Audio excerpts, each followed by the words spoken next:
नमस्कार। Prabhat Khabar prime business में आपका स्वागत है। मैं हूं प्रीतीश सहाय। निवेशकों के लिए एफडी यानी फिक्स डिपॉजिट बचत का एक बेहतरीन विकल्प होता है।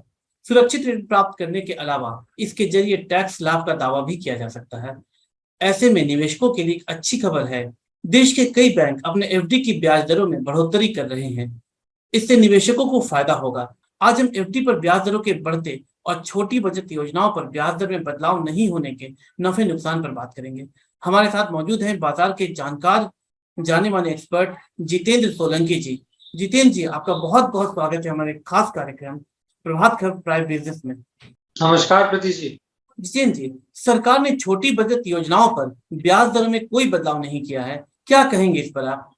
देखिए प्रीतीश जी, जो छोटे बचत योजनाएं हैं, आपका पब्लिक प्रोविडेंट फंड है, एनएससी है, सीनियर सिटीजन सेविंग स्कीम है, पहले इनकी ब्याज दरें फिक्स हुआ करती थी।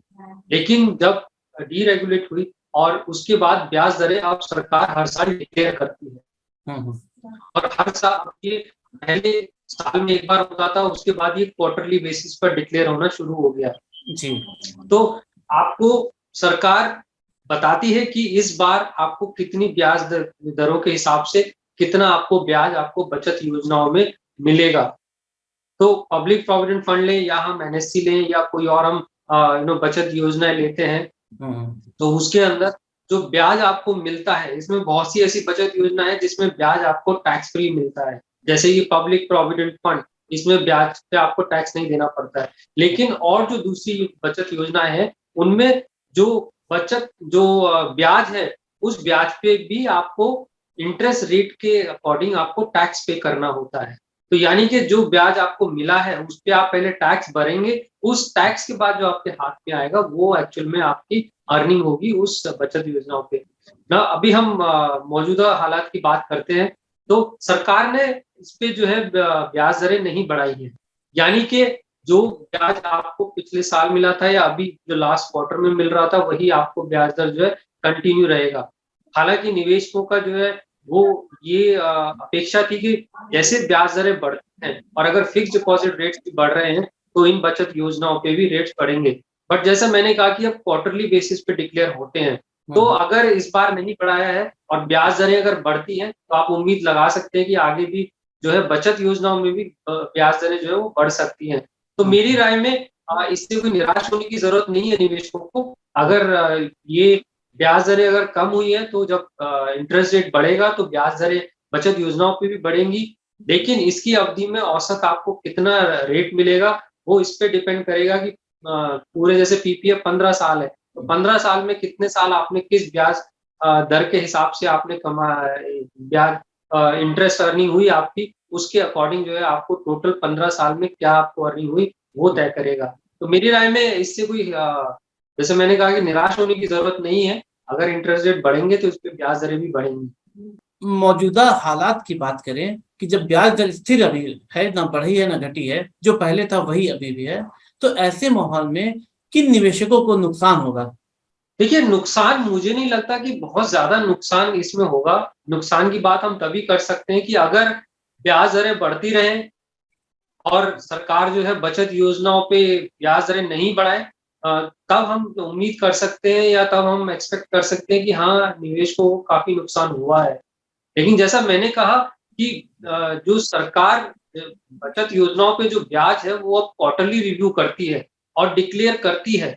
तो अगर अभी नहीं बढ़ाया है, तो अभी तो पूरे फाइनेंशियल ईयर में 4 क्वार्टर होते हैं। तो किस एक पर्टिकुलर क्वार्टर में सरकार ब्याज दरें जो है बढ़ा भी सकती है। तो मेरी राय में हाँ, जो निवेशक ये अपेक्षा कर रहे थे कि सरकार द्वारा क्वार्टर टू क्वार्टर जो बढ़ाया जाएगा, जैसे-जैसे ब्याज दरें बढ़ती जाएँगी, वैसे-वैसे सरकार भी बढ़ाती जाएगी। पर मैंने पहले भी अपने शोज़ में कहा है कि जब ब्याज दरें बढ़ती हैं, तो बैंक डिपॉज़िट हो या ये बचत योजनाएँ हैं, एकदम से इम्पैक्ट नहीं आता है। आपको 1-2 क्वार्टर लगता है, जब आप देखते हैं कि बैंकों ने भी ब्याज दरें बढ़ानी शुरू कर दी हैं, उसी तरह सरकार के निर्णयों में भी अब ये एक्सपेक्ट है। जितेंद्र जी, एक और बात मैं पूछना चाहूंगा इसी कड़ी में कि जैसे सुकन्या समृद्धि योजना है, सार्वजनिक भविष्य निधि जी, योजना है, इस पर जो निवेश करते हैं उनके लिए अब बेहतर इनकम के लिए और क्या विकल्प अपना सकते हैं? जहां आप निवेश करते हैं वहां आपको टैक्स कम पे करना पड़े, तब आपका जो है पे आउट, जो आपकी अर्निंग है वो ज्यादा होगी। तो अगर हम ऑल्टरनेटिव की बात करते हैं तो पब्लिक प्रोविडेंट फंड भी एक ऑल्टरनेटिव है। इसके अलावा हालांकि स्पेसिफिक प्रोडक्ट नहीं है, लेकिन फिर भी आपको बेनिफिट मिलता है। इसके अलावा म्यूचुअल फंड के डेट प्रोडक्ट होते हैं, उनमें आप देख सकते हैं, क्योंकि वो काफी टैक्स एफिशिएंट होते हैं। जब आप एक लंबी अवधि के लिए निवेश करते हैं तो आपको कंपैरिजन, जो इंटरेस्ट रेट टैक्सेबल प्रोडक्ट है उनके कंपैरिजन में म्यूचुअल फंड डेट प्रोडक्ट काफी टैक्स एफिशिएंट होते हैं और अर्निंग भी अच्छी होती है। वैसे निवेशक जो एफडी में निवेश करते हैं उनके लिए एफडी कितने समय तक के लिए लेना बेहतर होगा? 3 या 5 साल के लिए एफडी में निवेश करते हैं जी, वहां तक फिक्स डिपॉजिट में निवेश अच्छा है। लेकिन जब आप 3 साल से ऊपर निवेश करना शुरू करते हैं, उसमें आपके लिए और ऑल्टरनेटिव आ जाते हैं जो ज्यादा टैक्स एफिशिएंट होते हैं। जैसे मैंने कहा, म्यूचुअल फंड अगर मैं प्रोडक्ट लेता हूँ, डेट प्रोडक्ट, जब आप 3 साल से ज्यादा के लिए निवेश करते हैं तो फिक्स डिपॉजिट और अगर म्यूचुअल फंड को मैं कंपेयर करूं तो म्यूचुअल फंड का डेट प्रोडक्ट ज्यादा टैक्स एफिशिएंट हो जाता है। क्योंकि फिक्स डिपॉजिट की जो ब्याज दरें, निवेशक को समझने की जरूरत है कि फिक्स डिपॉजिट की जो ब्याज है वो आपकी आय के अकॉर्डिंग ही टैक्स होता है और उसमें आपको कोई इंडेक्सेशन बेनिफिट नहीं मिलता है। यानी कि इन्फ्लेशन अगर है और कॉस्ट ऑफ परचेज बड़ी है, फिर भी आपका फिक्स डिपॉजिट का जो इंटरेस्ट है वो आपकी आय के अकॉर्डिंग टैक्सेबल हुआ। लेकिन म्यूचुअल फंड के डेट प्रोडक्ट में जब आप निवेश करते हैं तो 3 साल के बाद जो भी आपका कैपिटल गेन बनता है या अर्निंग बनती है, उस पर आपको इंडेक्सेशन बेनिफिट भी मिलता है। तो इसलिए जब आप टैक्सेशन कंपेयर करते हैं तो म्यूचुअल फंड डेट प्रोडक्ट ज्यादा टैक्स एफिशिएंट निकल के आता है फिक्स डिपॉजिट में। तो मेरा ये मानना है कि आप शॉर्ट टर्म के लिए 2 या 3 साल के लिए निवेश कर रहे हैं, आप फिक्स डिपॉजिट में कर सकते हैं। लेकिन जब आप लंबी अवधि पे चले जाते हैं, 5 साल, 6 साल, 7 साल, तो फिर आप ऑल्टरनेटिव प्रोडक्ट्स को आप देखिए जहां पे आपको टैक्स एफिशिएंसी ज्यादा अच्छी मिले। अच्छा। जितेंद्र जी, पूरी दुनिया में महंगाई बढ़ रही है, चाहे वो अमेरिका का बाजार हो, यूरोप का बाजार हो या भारतीय बाजार हो, महंगाई हर ओर बढ़ रही है। अमेरिका में अभी ब्याज दर बढ़ाया गया, इसी तरह यूरो जोन में भी ब्याज दर बढ़ाने की बात हो रही है। तो क्या इसका भारत पर असर पड़ेगा? देखिए, हम ये नहीं बोल सकते कि भारत जो है ग्लोबल फैक्टर से बिल्कुल इम्पैक्ट नहीं होता है। जनरली जब हम देखते हैं यूएस है या दूसरी कंट्रीज हैं, खासकर यूएस और यूरोपियन कंट्रीज हैं, जब वो वहां पे इन्फ्लेशन हाई है और अगर वो अपनी ब्याज दरें बढ़ाते हैं तो इसका मतलब ये होता है कि वहां के डोमेस्टिक जो डिपॉजिट प्रोडक्ट्स हैं वो ज्यादा अट्रैक्टिव हो जाते हैं। और जब डोमेस्टिक प्रोडक्ट ज्यादा अट्रैक्टिव हो जाता है, जो फॉरेन इंस्टीट्यूशनल इन्वेस्टर है वो अपनी कंट्री में निवेश करना ज्यादा प्रोडक्टिव समझता है। तो इसका जो इम्पैक्ट है भारत के अंदर वो ये है कि फॉरेन इंस्टीट्यूशनल इन्वेस्टर है वो भारत की बजाय वहां पे अपनी कंट्री में ज्यादा निवेश कर सकता है।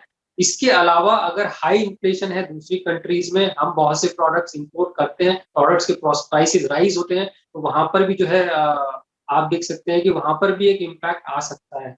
तो अगर दूसरी कंट्रीज में इन्फ्लेशन हाई जाता है, वहां अगर प्राइसेस बढ़ते हैं, तो इसका इम्पैक्ट भारत में भी देखने को मिलेगा।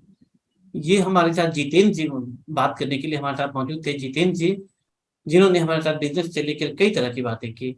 जितेंद्र जी, हमारे साथ जुड़ने के लिए आपका बहुत बहुत धन्यवाद। धन्यवाद प्रीति जी। प्रभातखबर.com, विश्वास वही, रफ्तार नहीं।